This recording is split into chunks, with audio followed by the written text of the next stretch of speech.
There's a financial avalanche building in slow motion, and it's aimed directly at the retirement dreams of millions. For generations, we were sold a simple deal. Work hard, pay your dues, and you'll be taken care of in your golden years. But that foundational promise is now cracking under the weight of a stark new mathematical reality. In the middle of the last century, for every retiree in America, there were 16 workers contributing to the system. Today, that number has plummeted to fewer than 3. And the United States is actually in a better position than many other nations. So what happens when the math that underpins our entire retirement structure simply stops working? Most public pension plans operate on a pay-as-you-go model. This means the taxes you pay today don't get saved for your own future. They immediately go out the door to fund the benefits of current retirees. Your own security later depends entirely on the next generation of taxpayers. This system was a success story in the post-war era, a time of robust economic expansion and booming birth rates. But the pillars that supported it are crumbling. Global life expectancy has soared, adding decades to our lives, while birth rates have fallen off a cliff. The result is a dangerous imbalance economists call a dependency ratio crisis. By the year 2050, 1 out of every 6 people on the planet will be over the age of 65. That is a massive shift from just 1 in 11 today. At the same time, the number of new workers is shrinking, creating a perfect storm. Let's look at the immediate threat in the United States. The Social Security Program, the nation's largest pension system, supports over 73 million people, but its financial reserves are running dry. Projections show its combined trust funds could be depleted by 2035. Once that buffer is gone, the ongoing taxes collected will only be enough to cover about 83% of the benefits promised. That translates to an automatic 17% cut for the average retiree. The safety net is becoming a web of broken promises. And that's just at the federal level. State pension funds are in even more dire condition, collectively short by more than $1 trillion. In several states, the plans have less than 60 cents for every dollar they owe to future retirees. How did we get to the brink of such a widespread failure? Japan provides a terrifying preview of a demographic collapse. The country has the 3rd oldest population on Earth, and by 2050, nearly 40% of its citizens will be over 65. Its working-age population has already shrunk by millions. Pension spending consumes a staggering portion of Japan's national output. Compounding this, an entire generation, scarred by an employment ice age, entered the workforce during an economic deep freeze. They now approach retirement with patchy contributions and little savings, creating a potential crisis of elderly poverty. France faces a different kind of pressure. There, pension spending already eats up about 14% of the country's entire economic output. This massive financial commitment squeezes out other critical national priorities like healthcare, infrastructure, and defense. Is any major economy immune from this pressure? Then there's China. Its pension system is young, but its population is aging at a breathtaking pace, a direct consequence of its former one-child policy. By 2050, China will have more elderly citizens than the entire current population of the United States. Government forecasts warn its national pension fund could be exhausted by the early 2030s. This poses an immense threat to a populace that has grown accustomed to rapidly rising living standards. A demographic time bomb is ticking in plain sight. Add it all up, and the global shortfall is almost incomprehensible. The World Economic Forum estimates a $400 trillion gap between what people will need in retirement and what has actually been saved. That figure is roughly 4 times the size of today's entire global economy. So if the problem with pensions is so obvious, what are governments doing to fix it? Well, at the moment, not much. Every solution comes with short-term pain, and politicians aren't rewarded for solving long-term problems. That's why even leaders who really agree on anything take the same stance here. Donald Trump said earlier this year, Social Security won't be touched, other than if there's fraud. Or something, it's going to be strengthened. Biden made the same pledge. If anyone tries to cut Social Security or Medicare or raise their retirement age, I will stop it. Fixing pensions means asking people to either work longer, pay more, or get less. And none of those options wins elections. In democracies, most leaders think in 2 to 5 year cycles. Pension systems, on the other hand, are 100-year promises. That mismatch between political time and demographic time is why everyone keeps kicking the can down the road. Take one of the simplest fixes, raising the retirement age. Economically, it makes sense. People live longer, so working a few extra years should help balance the system. But let's take France as an example.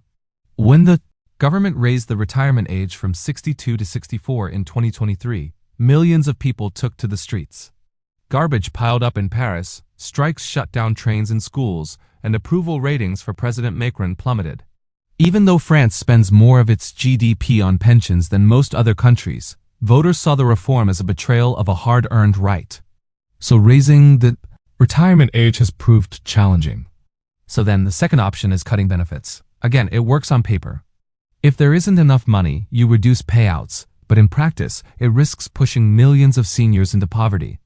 In France, nearly a quarter of retirees already rely on their pensions as their only income. In Japan, roughly 1 in 5 seniors already lives in relative poverty, which means even modest cuts risk pushing hundreds of thousands of people below the poverty line. And inflation is only making things worse, lowering the real value of those payments year after year. And then there's another layer to the dilemma. Older voters are the most likely to turn up to the ballot box. They are also the ones with the most to lose from pension reforms, so politicians have every incentive to protect benefits, even if it means blowing up the budget later. Now, if governments can't cut spending, their next move is to raise revenue, usually by asking younger workers to pay more. The problem is that raising payroll taxes hits every group that already feels squeezed by housing costs, student debt, and inflation. In places like the UK and Japan, younger generations increasingly doubt they'll ever see the benefits they're paying for. And if taxes climb too high young, mobile workers can simply leave to chase better opportunities in countries with lower burdens. But there's the fourth option, privatization. In theory, privatized systems shift for a responsibility from the government to the individual, reducing the long-term strain on public finances.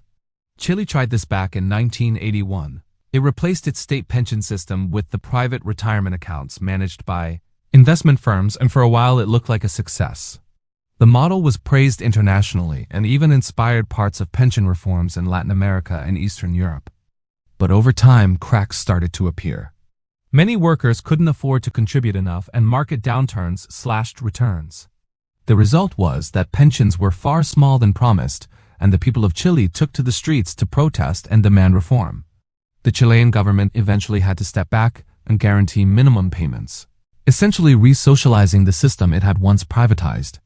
Some countries have gone a different route with self-funded retirement systems that encourage people to save through tax-advantaged accounts. Here in Australia, our superannuation system, often just called SUPA, is one of the best-known examples. It's essentially a mandatory retirement savings plan built into the workplace. Employers are required to contribute a percentage of an employee's income into a personal account that workers can access once they retire. Employees can also top it up with voluntary contributions, and both are given favorable tax treatment to encourage saving. Over time, those contributions are invested into stocks, bonds, and real estate, growing into a large nest egg that supplements or even replaces government pensions entirely. It's a system that's been running for more than 3 decades, and it's transformed Australia into one of the world's biggest holders of retirement assets. More than $4 trillion in total. That's larger than Australia's entire annual GDP. In theory, the model takes pressure off public pension budgets by shifting responsibility to individuals and employers. But in practice, it comes with some big trade-offs. The generous tax breaks designed to reward people for saving cost the government dearly roughly 1.9% of GDP every year in lost revenue. That's money that could otherwise be spent on healthcare, education, or infrastructure. So, while superannuation reduces the long-term pension burden, it also narrows the pool of funds governments rely on to run everything else. It's also not perfect from an equality standpoint. World-tier Australians benefit the most because they're able to contribute more and take greater advantage of those tax breaks. Meanwhile, lower-income workers who nominally benefit far less from lower taxes end up relying on the same public pension system the policy was meant to relieve. So yes, it works, but mostly for those who are already doing well. At the end of the day, all the choices come down to the same political paradox. Everyone agrees pension reform is necessary, but no one wants to be the one to do it. The problem is the longer governments delay, the more drastic the eventual fixes will have to. So is anyone actually doing anything about it? A few countries are. In Denmark, for example, the retirement age isn't a fixed number, it's tied to life expectancy. As people live longer, the age to qualify for benefits rises automatically. There's no huge national argument every few years and some reforms that shock the system, just a predictable adjustment that keeps things balanced. When the rule was announced in 2006, the official retirement age was 65. By 2030, it will rise to 68 and possibly 70 by the early 2040s if lifespans keep increasing. That gives people decades to plan ahead and keeps the system solvent without anyone feeling blindsided. Germany and the Netherlands have followed similar paths. Both countries have linked their pension age to demographic data, effectively saying if we're living longer, we're working longer too. In Germany, the retirement age is currently 66 and will reach 67 by 2031. In the Netherlands, it's 67 and will automatically adjust with life expectancy. Then there's Sweden, which many economists see as the model for how reform pensions without political chaos. Back in the early 1990s, Sweden's pay-as-you-go model was collapsing under the same demographic pressures we're seeing today.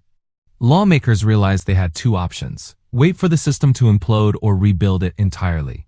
They chose the latter. Instead of promising fixed benefits forever, Sweden switched to what is called a notional defined contribution scheme. It works like this. Each worker's benefits are tied to what they've paid in over their lifetime, and payouts automatically adjust if the economy slows or if people live longer, so the system just corrects itself over time. For example, when the global financial crisis hit in 2008, benefits dropped by about 4%. Not ideal, but the system stayed solvent, and because the rules were transparent, there were no riots, no protests, and no panic. Other countries are experimenting with more targeted fixes. One approach is means testing, which means scaling down or cutting pensions for the wealthiest retirees. It's controversial, sure, because it challenges the idea that everyone gets back what they put in. But when budgets are tight, it can make sense to extend the most support to those who truly depend on it. Australia and Canada both use some form of means testing. In Australia, retirees with high incomes or large superannuation balances lose part of their public pension once they pass a certain threshold. In Canada, the Guaranteed Income Supplement works the same way. It tops up pensions for low-income seniors, but gradually phases out as earnings rise. New Zealand's approach is slightly different. Everyone over 65 receives a flat pension called New Zealand's superannuation regardless of income, but it's taxed as regular income, which means wealthier retirees effectively pay a portion back through their higher taxes. It's a simpler, more transparent way to target support while still preserving the sense that everyone contributes and everyone benefits. So yes, there are no easy answers, but there are some lessons. Countries that act early, like Sweden or Denmark, show that gradual, automatic adjustments are far less painful than sudden crises. People need to believe that the system will still be there for them. The rules won't change overnight, but contributing now will actually mean something later, and reforms that are transparent, predictable, and fair can go a long way towards building that trust. If economics teaches us anything, it's that the longer you ignore a predictable problem, the more catastrophic it becomes when it finally arrives. So if pensions really are ticking time bombs and governments can't agree on how to defuse them, maybe it's time to think about something more radical. We actually covered one such idea, a plan from billionaire hedge fund manager Bill Ackman to give every newborn household $1,000 to secure their retirement before they even started working. It's obviously controversial, especially considering who it's coming from, but that doesn't necessarily mean it's wrong. You should be able to click to that video on your screen now. Thanks for watching, mate. Bye.